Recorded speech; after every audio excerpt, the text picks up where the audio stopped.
The brutal, cowardly Jihad murder in Woolwich has brought home to us all that Britain faces a stark choice: a sickening slide into civil war, or admitting that mass immigration has been a disaster and has to be not just stopped, but reversed.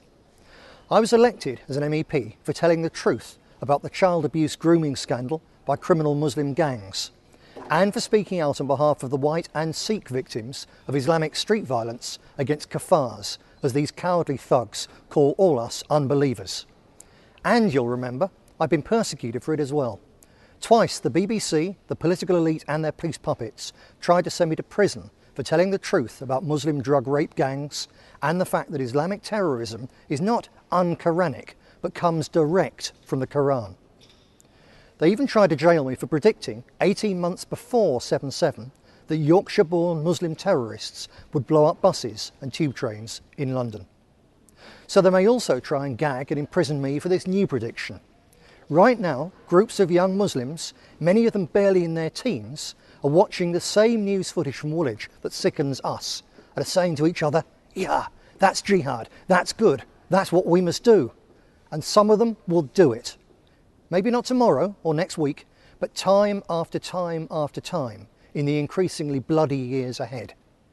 And many young native British lads, seeing only surrender, appeasement and lies from our political masters, will give up on democracy and take the law into their own hands in a desperate defence of all we hold dear.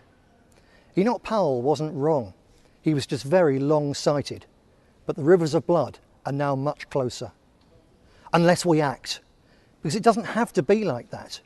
If we only face facts, if we only acknowledge that the virulent strain of Wahhabi Islam, now spreading like a cancer in our midst, is incompatible with our ways and makes peace between their community and ours impossible, then it would be easy to stop this slide to disaster. I said easy.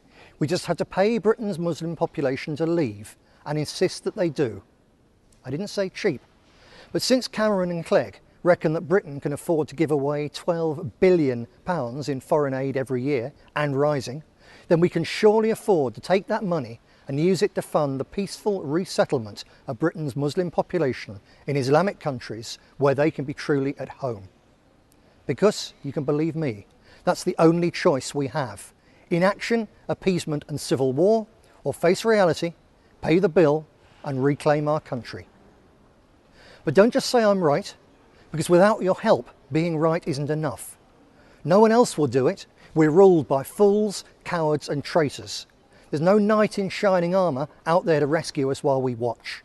If we don't do it, no one else will. If you don't do it, no one else will. So get involved today in our crusade to save Britain and give the children of this wonderful country a safe future in our own land.